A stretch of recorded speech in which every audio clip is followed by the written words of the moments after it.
Halo, kembali lagi dengan saya Putri Karoniza.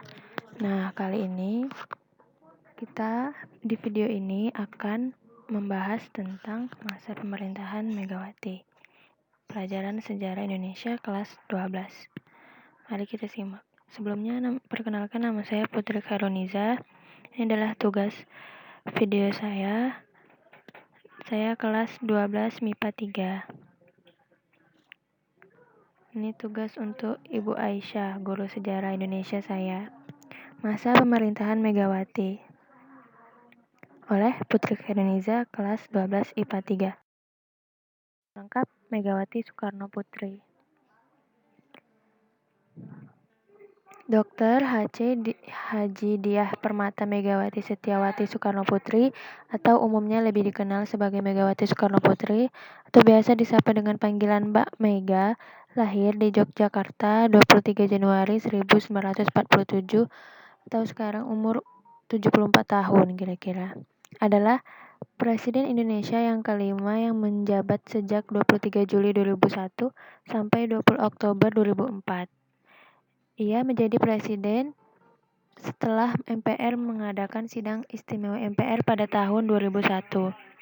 Ia merupakan Presiden wanita Indonesia pertama dan Putri Presiden Indonesia pertama Soekarno yang kemudian mengikuti jejak ayahnya menjadi Presiden Indonesia. Pada 20 September 2004, ia kalah suara dari Susilo Bambang Yudhoyono dalam pemilu Presiden 2004 putaran yang kedua. Ini adalah gambarnya.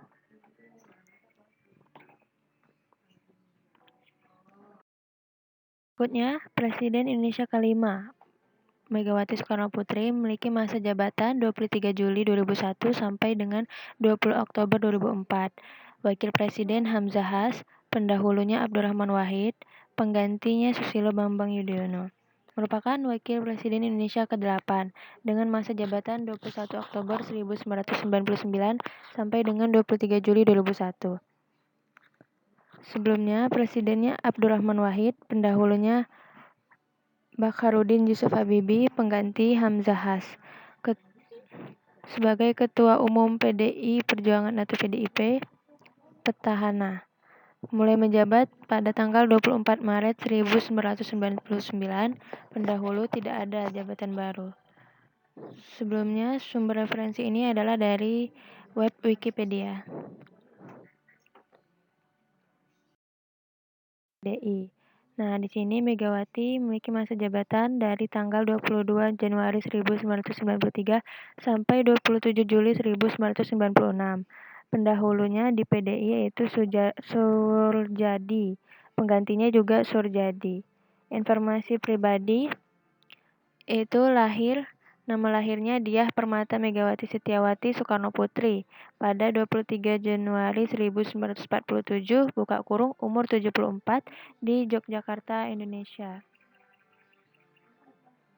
Kebangsaan Indonesia, Partai Politik PDI dari tahun 1986 sampai 96 dan PDI Perjuangan sejak tahun 1999.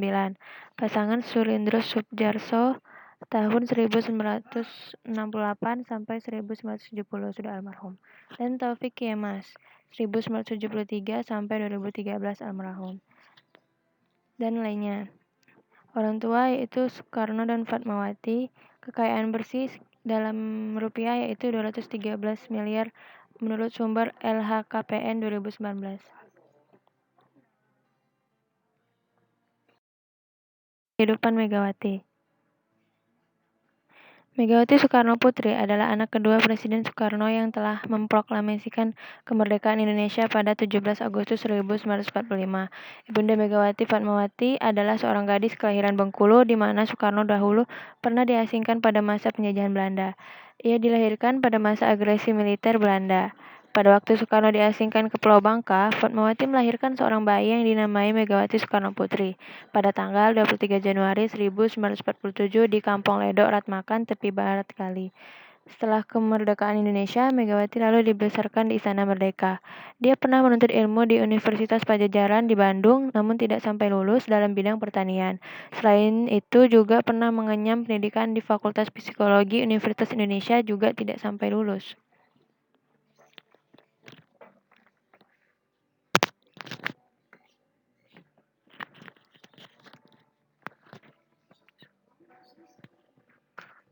Selanjutnya,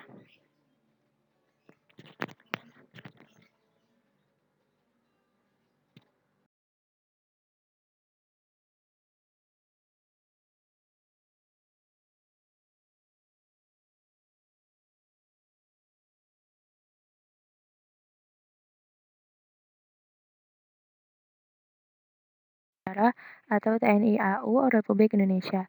Ketika Mega sedang mengandung anak keduanya, bernama Muhammad Prananda Prabowo, Surindro mengalami kecelakaan pesawat yang merenggut nyawanya.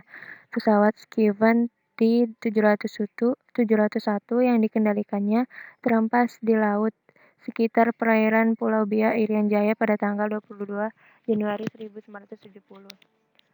Surindro dan 7 orang awak pesawatnya hilang tak diketahui rimbanya, dan hanya tersisa serpihan puing-puing tubuh pesawat yang ditemukan tersebar berserakan di laut sekitar perairan tersebut. Mega dirundung duka yang mendalam, ia pun berkabung cukup lama. Singkatnya, pada tahun 1986, ia mulai masuk ke dunia politik sebagai wakil ketua PDI Cabang Jakarta Pusat. Karir politiknya terbilang melesat. Mega hanya butuh waktu 1 tahun menjadi anggota DPR RI. Pada tahun 1993, dalam Kongres Luar Biasa PDI yang diselenggarakan di Surabaya tahun 1993, Megawati terpilih secara aklamasi sebagai Ketua Umum PDI. Selanjutnya, pada tahun 1996, namun pemerintah tidak puas dengan terpilihnya Mega sebagai Ketua Umum PDI. Mega pun didongkel dalam Kongres PDI di Medan pada tahun 1996 yang memilih Surjadi sebagai Ketua Umum PDI. Surjadi yang didukung pemerintah memberi ancaman akan merebut secara paksa kantor DPP PDI yang terletak di Jalan Diponegoro. Ancaman Surjadi kemudian menjadi kenyataan. Tanggal 27 Juli 1996, kelompok Surjadi benar-benar merebut kantor DPP PDI yang dari pendukung Mega. Aksi penyerangan yang menyebabkan puluhan pendukung Mega meninggal itu berbuntut pada kerusuhan massal di Jakarta yang dikenal dengan nama peristiwa 27 Juli. Kerusuhan itu pula yang membuat beberapa aktivis mendekam di penjara. Selanjutnya, pada tahun 1997, keberpihakan massa PDI kepada Mega makin terlihat pada pemilu tahun 1997. Perolehan suara PDI di bawah Surjadi merosot tajam. Sebagian massa Mega berpihak ke Partai Persatuan Pembangunan yang kemudian melahirkan istilah Mega Bintang. Mega sendiri memilih golput saat itu. Itulah tadi sejarah singkat karir Megawati. Selanjutnya, pada tahun 1999, pada pemilu tahun 1999, PDI Mega yang merubah nama menjadi PDI Perjuangan berhasil memenangkan pemilu. Namun, alur yang berkembang dalam sidang umum 1999 mengatakan lain dan memilih Kiai Haji Abdurrahman Wahid sebagai presiden. Selanjutnya, pada tahun 2001, namun waktu yang berpihak kepada Megawati Soekarno Putri. Setelah sidang umum 1999 menggagalkannya menjadi presiden, sidang istimewa MPR pada Senin 23 bulan 7 September 2001 pukul 9.30 WIB telah menaikkan statusnya menjadi presiden setelah Presiden Abdurrahman Wahid dicabut mandatnya oleh MPR RI. Selanjutnya, pada tahun 2004, masa pemerintahan Megawati ditandai dengan semakin menguatnya konsolidasi demokrasi di Indonesia. Dalam masa pemerintahan, pemilihan umum presiden secara langsung dilaksanakan dan secara umum dianggap merupakan salah satu keberhasilan proses demokratisasi di Indonesia. Pada tahun 2014, Megawati dan PDIP menunjuk Joko Widodo untuk maju dalam pemilihan umum Presiden Indonesia 2014. Akhirnya, melalui proses pemilu yang cukup panjang, Joko Widodo dan Yusuf Kala terpilih menjadi presiden dan wakil presiden periode 2014-2019. Pemerintahan Megawati. Keberhasilan Sidang Istimewa atau SI MPR tanggal 23 Juli 2001 yang dipercepat mampu menjatuhkan Gus Dur memilih pemerintahan baru dan menetapkan Megawati Soekarno Putri sebagai presiden dan Hamzahas sebagai wakil presiden. Megawati resmi menjadi presiden kelima Indonesia. Pada tanggal 9 Agustus 2001 dibentuklah Kabinet Gotong Royong. Anggota kabinet ini adalah kombinasi dari tokoh profesional dan politisi partai politik pendukung pemerintahan. Nama gotong royong juga dipilih Megawati untuk menguatkan visi misi utama pemerintahannya, yaitu rekonsiliasi nasional. Indonesia saat Megawati terpilih menjadi presiden sedang porak-poranda akibat beragam konflik komunal, yaitu Ambon, Poso, dan Sampang, dan konflik politik, yaitu pemakzulan Gus Dur oleh koalisi yang sebelumnya mendukungnya. Gotong royong adalah kata yang dipilih untuk merekonsiliasi atau mempersatukan bangsa Indonesia dalam semangat membangun kembali. Melalui Kabinet Gotong Royong, Presiden Megawati Soekarno Putri telah menunjukkan manuver politik yang pawai dan keberhasilan memberikan impresi yang positif pada berbagai lapisan masyarakat. Melalui Kabinet Gotong Royong, Presiden Megawati Soekarno Putri telah menunjukkan manuver politik yang pawai dibanding sebelumnya. Meskipun kurs rupiah relatif berhasil dikendalikan oleh Bank Indonesia menjadi relatif lebih stabil, kondisi ekonomi pada umumnya dalam keadaan tidak baik, terutama pertumbuhan ekonomi, perkembangan investasi, kondisi fiskal, serta keadaan keuangan dan perbankan. Dengan demikian, prestasi ekonomi pada tahun kedua pemerintahan sekarang ini tidak menghasilkan perbaikan ekonomi yang cukup memadai untuk sedikit saja memperbaiki kesejahteraan masyarakat, dan mempertahankan kesempatan kerja. Analisis yang cukup kerap dari banyak kalangan membuktikan bahwa selama ini tim ekonomi tidak mampu menyelesaikan proses pemulihan ekonomi dan memperbaiki perekonomian secara luas. Kondisi perekonomian masih terus dalam ketidakpastian, terutama karena terkait masalah keamanan. Seperti dalam kejadian pemboman tahun 2022, masalah pertumbuhan ekonomi, investasi, dan pengangguran adalah gambaran yang paling suram di bawah Kabinet Gotong Royong ini.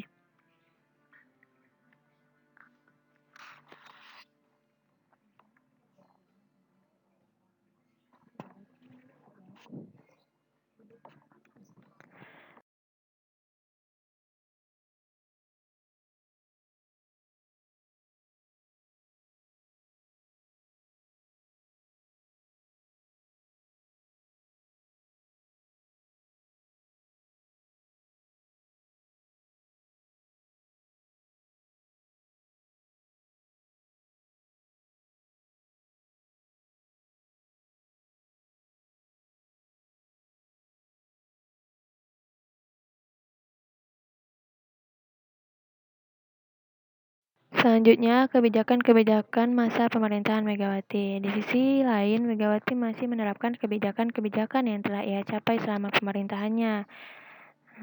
Kebijakan-kebijakan pada masa Megawati yaitu: yang pertama, kebijakan masa pemerintahan Megawati. Yang pertama, memilih dan menetapkan. Ditempuh dengan meningkatkan kerukunan antar elemen bangsa dan menjaga persatuan dan kesatuan. Upaya ini terganggu karena peristiwa bom Bali yang mengakibatkan kepercayaan dunia internasional berkurang.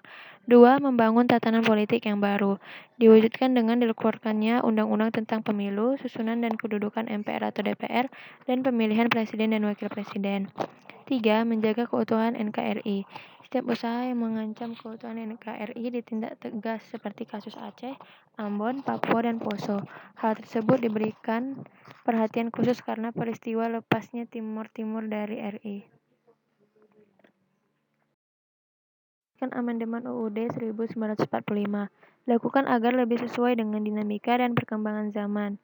Yang kelima, meluruskan otonomi daerah. Keluarnya UU tentang otonomi daerah menimbulkan penafsiran yang berbeda tentang pelaksanaan. Karena itu, pelurusan dilakukan dengan pembinaan terhadap daerah-daerah.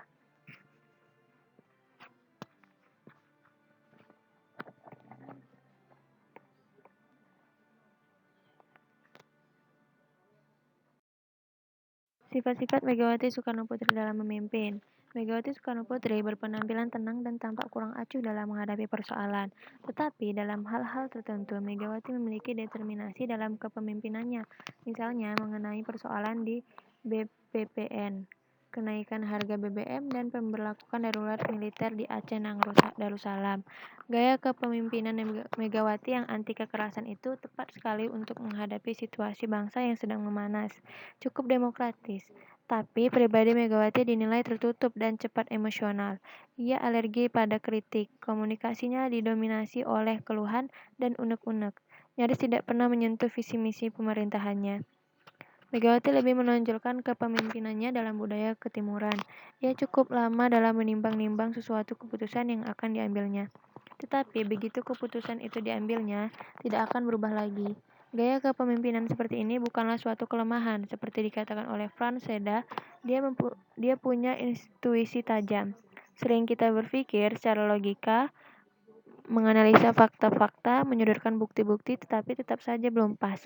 Di saat itulah Mega bertindak berdasarkan intuisinya, yang oleh orang-orang lain tidak terpikirkan sebelumnya. Lanjut kebijakannya, yang pertama bidang ekonomi. 1. Untuk mengatasi utang luar negeri sebesar 150,80 US dollar yang merupakan warisan Orde Baru, dikeluarkan kewajiban yang berupa penundaan pembayaran utang sebesar 5,8 miliar US dollar sehingga hutang luar negeri dapat berkurang 34,66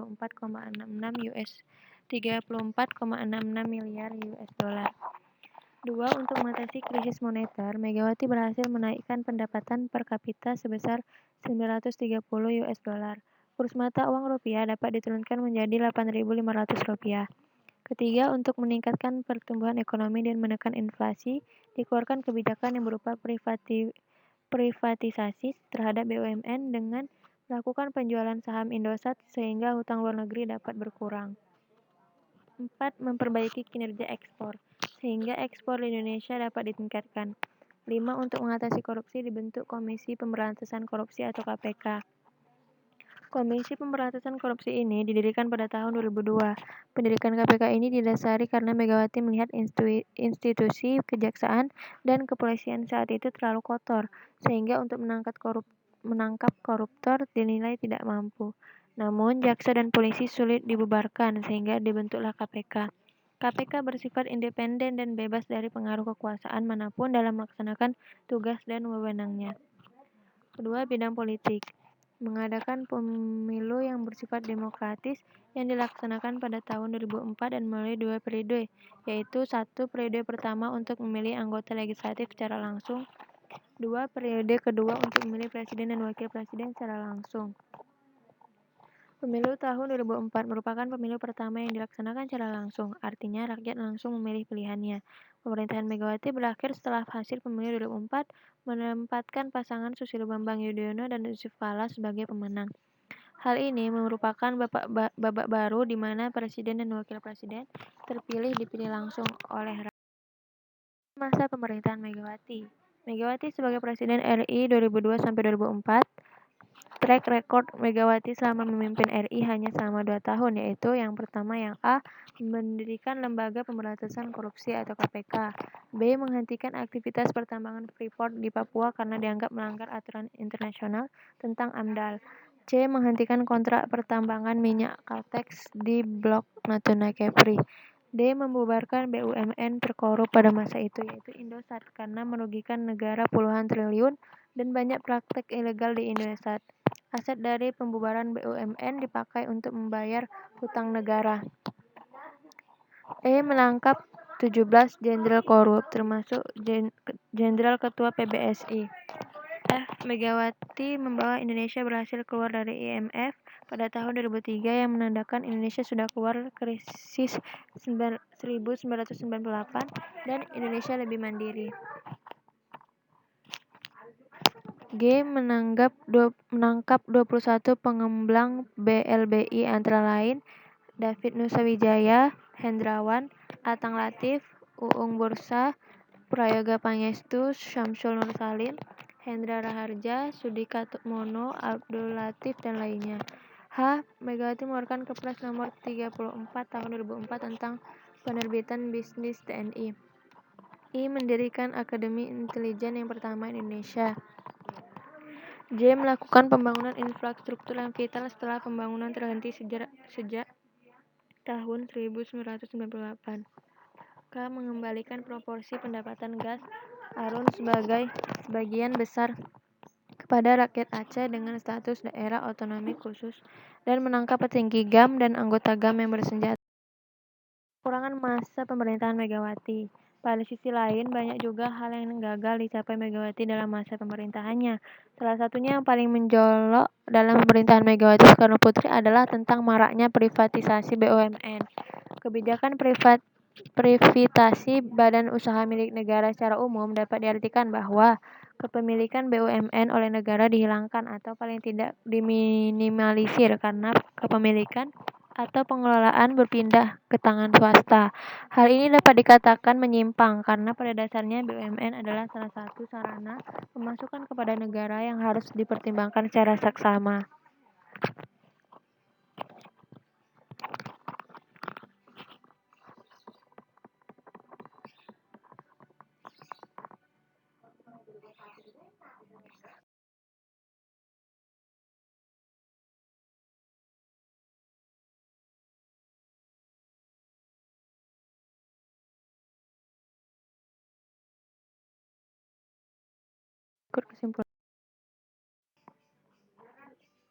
Kesimpulannya yaitu Megawati memiliki kabinet gotong royong. Bidang politik 1. Membentuk KPK. Alasan institusi jaksa dan Polri dipandang Megawati terlalu kotor sehingga tidak mampu menangkal korupsi. 2. Amandemen UUD. Berikut amandemen UUD. Amandemen pertama 19 Oktober 99 sehari sebelum pelantikan Gus Dur dan Megawati. Amandemen kedua dan 3 saat pemerintahan Gus Dur dan Megawati. Amandemen keempat tahun 2002 saat pemerintahan Megawati. 3. Menghidupkan kembali Departemen Sosial. 4. Melaksanakan pemilu secara langsung, yaitu secara legislatif tanggal 5 April 2004. Itu pemilihan DPR, DPD, DPRD. Yang kedua, Presiden dan Wakil Presiden tanggal 5 Juli 2004 tahap 1 dan 29 September 2004 tahap 2, yaitu SBY dan JK. 5. P. Sipadan dan P. Legitan menjadi milik Malaysia.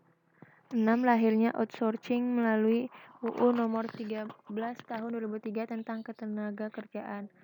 Selanjutnya bidang ekonomi. 1. Mempertahankan stabilitas rupiah terhadap mata uang asing. 2. Penundaan pembayaran hutang luar negeri Paris Club.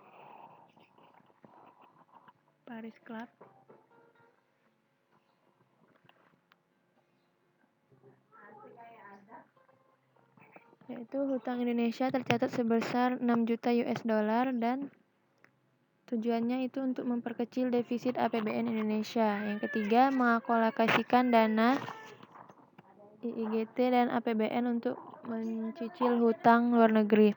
4. Memutuskan kerjasama dengan IMF.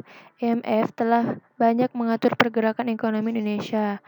Atau Indonesia selalu setia mendengar saran IMF dengan membayar hutang dan bunga selalu tepat waktu. IMF melakukan kesalahan rekomendasi yang menjadi cikal bakal kebijakan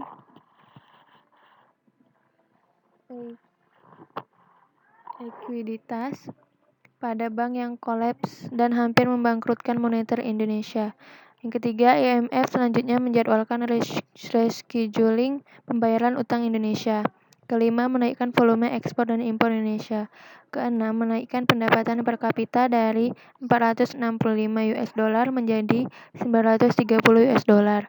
Ketujuh, privatisasi BUMN untuk membayar utang Indonesia. Kedelapan, menjual Indosat ke Singapura untuk menaikkan pendapatan per kapita. Sekian penjelasan dari saya, Putri Khairuniza. Mohon maaf apabila ada kekurangan. Terima kasih, semoga bermanfaat.